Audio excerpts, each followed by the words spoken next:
I want to tell you a story that'll sort of give context to my being here and my work with UN Women. Princess Anne has reportedly called for an immediate review of how the name Lib Windsor is being used commercially.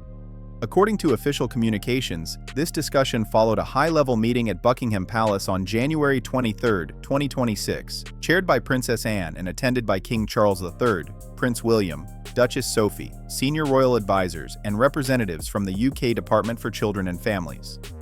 The following day, Clarence House released a formal statement expressing concern over the unauthorized use of royal identities or associations for financial or promotional purposes.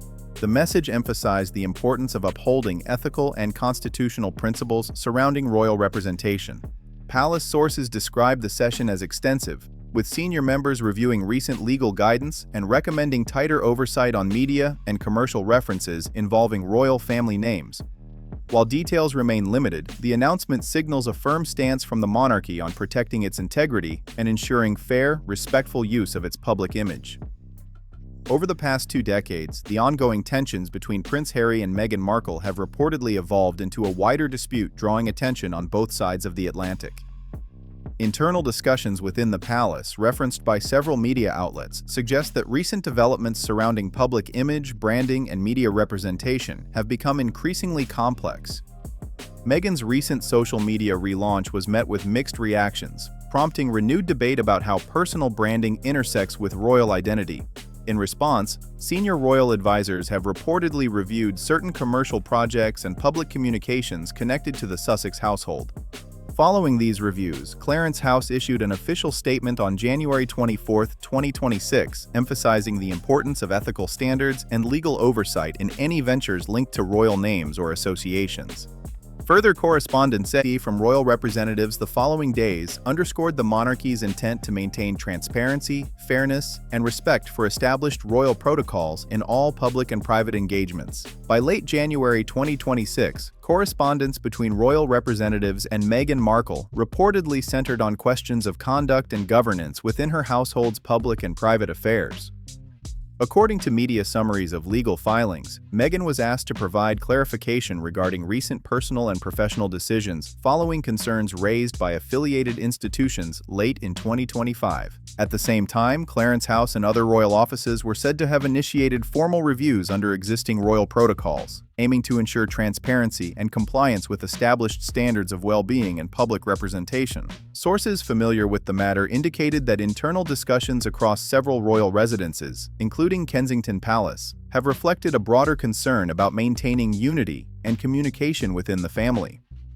While details remain limited, those discussions reportedly focused on balancing privacy with public expectation as the monarchy navigates a new phase of scrutiny and evolving public interest. Reports suggest that recent correspondence from Prince Harry to family legal representatives has raised complex constitutional and ethical questions for the monarchy, particularly regarding how personal and professional boundaries are managed by members living abroad. As a senior royal by birth, Harry continues to maintain certain formal ties to the crown, while Meghan Markle's American citizenship and independent ventures have shaped a distinctly separate public identity. Following a royal directive issued on January 24, 2026, Clarence House emphasized the importance of protecting the dignity and image of all royal associations. Days later, Meghan reportedly addressed the matter through a virtual press conference, where she reaffirmed her commitment to autonomy and modern representation. Her remarks, described by observers as confident and direct, highlighted her perspective on balancing family identity with professional ambition. These exchanges reflect broader discussions about how tradition, media visibility, and individual expression coexist in the evolving landscape of the modern monarchy. During a virtual appearance, Meghan Markle reportedly described her decision to adjust her family's educational and professional routines as protective and responsive to personal needs. However, documents cited by several outlets suggest that members of the royal household viewed the situation differently, prompting further review of time management and media involvement within the Sussex circle. Sources familiar with internal discussions claim that senior advisors, led by Princess Anne, compiled a detailed assessment outlining concerns about workload balance and public engagement practices. These findings reportedly shaped several follow-up meetings among senior royals, including one chaired by Prince William on January 30th. While accounts differ, the debate has reignited broader questions about the intersection between private family life, public branding, and institutional expectations. Observers note that the issue highlights continuing challenges faced by modern royals in maintaining authenticity and boundaries amid global media attention. Several individuals previously associated with the As Ever brand have reportedly shared their experiences with investigators reviewing the company's production practices. According to anonymous sources cited by multiple outlets, concerns were raised regarding emotional strain and working conditions during filming. Representatives for Meghan Markle have strongly denied these claims, describing them as exaggerated and taken out of context. In her January 28 address, Meghan reflected on her personal journey, emphasizing resilience and the importance of self-expression. She spoke candidly about her early life and the values that guide her approach to leadership and creativity. Supporters viewed her remarks as a defense of her parenting and professional philosophy, while critics saw them as raising broader questions about balance and oversight. Royal sources have not confirmed specific details, but acknowledge that discussions continue around ethical boundaries, media involvement, and the pressures faced by high-profile families managing both public roles and private responsibilities. On January 28, Princess Anne's office reportedly issued a formal letter to Meghan Markle requesting clarification on aspects of her household's educational and wellness plans. According to several reports, Meghan's spokesperson later described the correspondence as overly formal and intrusive, though official palace communications have not commented further. Amid growing media speculation, sources indicate that internal royal discussions have shifted toward finding a constructive path forward. Princess Catherine is said to have quietly suggested a private reconciliation meeting between senior members of the family, including Harry, Meghan, William, and Anne, aimed at restoring communication and trust away from cameras or staff involvement. In early February 2026, the palace reportedly established a new advisory body to oversee and coordinate internal family welfare and governance matters. Led by Princess Anne, the group, referred to in some reports as the Royal Preservation Council, signals a continued effort by the monarchy to manage sensitive personal issues with discretion, structure, and long-term stability. The newly formed Royal Preservation Council, or RCPC, is being described by palace sources as one of the most proactive advisory bodies established since the late 1990s. Traditionally, the monarchy has avoided direct involvement in personal family matters, but reports suggest that ongoing concerns and complex legal discussions have prompted a structural reassessment. The RCPC is said to include senior members of the Royal Legal Advisory Board, government liaisons, and independent consultants specializing in governance and public representation. Oversight reportedly falls under Princess Anne, with regular updates to King Charles III. Its purpose is to offer nonpartisan advice, mediation, and emergency coordination in situations involving public scrutiny or internal disputes. While official statements remain limited, insiders describe the initiative as a practical step towards strengthening accountability and communication within the royal network. The council's creation reflects a broader modernization effort, one focused on transparency, ethical guidance, and maintaining the stability of the institution in a rapidly changing global environment. According to multiple reports, the monarchy is considering limited diplomatic and legal coordination with international agencies to ensure compliance with existing governance and welfare standards. Palace sources note that while a draft directive outlining these measures exists, it has not yet been formally signed by King Charles III. Whether it proceeds reportedly depends on future legal and communication developments involving the Duke and Duchess of Sussex. Senior royal advisors emphasize that the intention is not intervention but preservation, protecting the integrity and stability of the monarchy amid rising public scrutiny. Insiders have suggested that King Charles views the ongoing situation as significant to the crown's reputation and long-term legacy.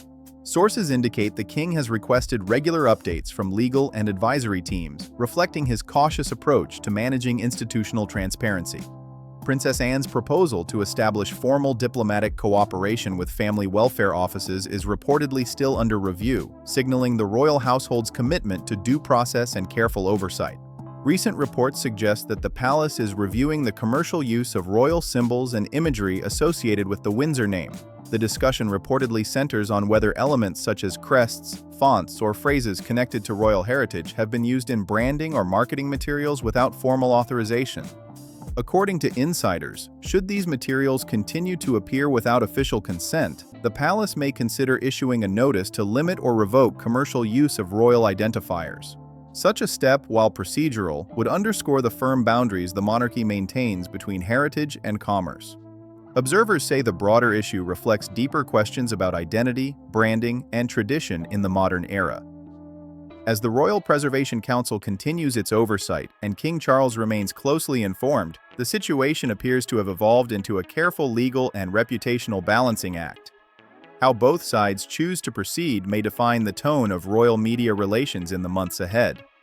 On January 2, 2026, Prince Harry reportedly filed a legal petition with the Los Angeles Superior Court regarding family arrangements, an unusual move for a senior royal residing outside the United Kingdom. Sources familiar with the filing described it as a significant development in the ongoing legal and personal discussions between Harry and Meghan Markle.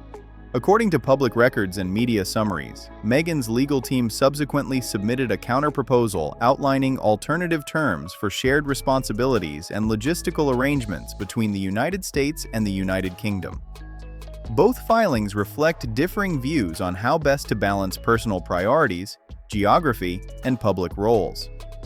Observers note that the matter highlights the unique challenges facing modern royals who navigate cross-border lifestyles under intense global attention. While neither party has commented publicly on the details, the case underscores the intersection of family, duty, and independence that continues to shape the next chapter of the Sussex story. Meghan Markle's recent legal filings have reportedly sparked further debate within royal circles, with sources suggesting that senior members, including Princess Anne and Prince William, viewed aspects of the proposal as potentially raising questions about motivation and presentation. While the specific details remain sealed, the filings appear to have intensified the ongoing discussion about the intersection of public identity and private decision-making. Documents referenced by several media outlets indicate that third-party evaluations and school correspondence were among the materials submitted to the court, though none of these records have been independently verified. The situation has drawn increasing public interest, particularly regarding how professional and family roles overlap in high-profile households. Prince Harry has maintained a largely private stance throughout the proceedings, appearing briefly at public events in mid-January. Observers described his demeanor as reflective, while Meghan's team has continued to push back against what they characterize as unfair portrayals. The matter remains active, with both parties pursuing formal legal pathways toward resolution. Reports suggest that Meghan Markle has recently adjusted her public engagement strategy, declining joint interviews and appearances alongside Prince Harry for upcoming philanthropic projects. Sources describe the couple's current situation as increasingly guided by separate professional and legal priorities. Within this climate, Princess Catherine is said to have taken on an informal mediating role. According to insiders at Kensington Palace, she has been quietly coordinating efforts to facilitate a private family discussion, an initiative referred to internally as the Windsor Reset. The proposed meeting would reportedly include senior royal members, held confidentially and without media involvement, with the aim of restoring open communication and mutual understanding. Invitations were allegedly sent in early February, with arrangements made for a secure setting at Windsor Castle. While Harry is said to be receptive, Meghan's response has not yet been confirmed. Palace aides have characterized Catherine's approach as empathetic and pragmatic, focusing on reconciliation and long-term stability within the royal family. According to palace sources, Princess Catherine's recent involvement in family discussions appears to carry both personal and strategic weight. A message attributed to her reportedly emphasized unity and compassion, reflecting a desire to rebuild trust within the family. Observers note that Catherine's reputation as a balanced and widely respected figure positions her uniquely to guide such delicate dialogue. Behind the scenes, royal communications teams are said to be preparing for several possible outcomes related to the proposed Windsor summit. Contingency planning, reportedly labeled Operation Veil, outlines potential public responses depending on whether the meeting takes place successfully or faces setbacks. Path A would involve a unified public message focused on shared family values, while Path B could see the palace issuing clarifications on branding, representation, and legal consistency. Princess Anne and Duchess Sophie are reportedly continuing their advisory roles, ensuring that all royal communications align with ethical standards and long-standing institutional principles. Recent reports indicate that Meghan Markle has adjusted her public engagement schedule, opting out of upcoming joint appearances with Prince Harry tied to their philanthropic work. Sources close to the couple suggest their current priorities may be developing along separate professional and legal paths. Amid this shift, Princess Catherine has reportedly taken on a quiet mediating role. According to several palace insiders, she has been coordinating efforts toward a private family discussion, an initiative informally referred to as the Windsor Reset. The meeting, said to include senior royal figures, would be held in strict confidence and away from the public eye, with the purpose of rebuilding communication and mutual understanding. Invitations were reportedly sent in early February, with Windsor Castle prepared as the location. While Prince Harry is understood to be open to the dialogue, Meghan's response remains unconfirmed. Palace sources describe Catherine's involvement as measured and focused on restoring long-term unity within the family. Recent reports indicate that palace advisors are developing new ethical guidelines for royal family members residing abroad, focusing on transparency, privacy, and responsible media engagement. Insiders describe this initiative as part of a broader effort to modernize institutional policy and prevent potential conflicts between personal branding and royal representation. As the proposed Windsor summit approaches, tensions reportedly remain high. Sources suggest the meeting could serve as a turning point, either paving a path toward quiet reconciliation or signaling a deeper institutional separation. Official palace communications have not confirmed any details, maintaining that discussions remain private and ongoing. Commentators note that the monarchy faces one of its most delicate family challenges in decades, balancing tradition with a rapidly changing public landscape. Reports also suggest differing opinions within Meghan Markle's advisory circle about how to proceed, whether through participation in dialogue or by pursuing a more independent media strategy. The outcome, observers say, may shape both personal and institutional dynamics for years to come. Reports have surfaced suggesting that Meghan Markle has sought to trademark the phrase "raised by purpose" under her personal brand portfolio. According to palace sources, the move has prompted discussions about the ethical use of royal associations in commercial contexts, with officials reportedly reviewing potential implications under existing diplomatic and media guidelines. Observers note that the issue extends beyond legal boundaries, touching on broader questions of legacy, identity, and public perception. Analysts often draw historical comparisons between Princess Diana's openness and Catherine's more structured, measured approach to modern royal life, two contrasting expressions of influence within the same institution. If the proposed Windsor summit fails to materialize, reports indicate that Clarence House may consider releasing a statement reaffirming boundaries around brand use and royal image protection. Internal teams are said to be preparing updated guidelines on digital representation and reputational management to align with evolving global standards in media ethics and public accountability. As King Charles III approaches his second year on the throne, many observers note that his leadership is being defined less by ceremony and more by the choices made behind palace doors.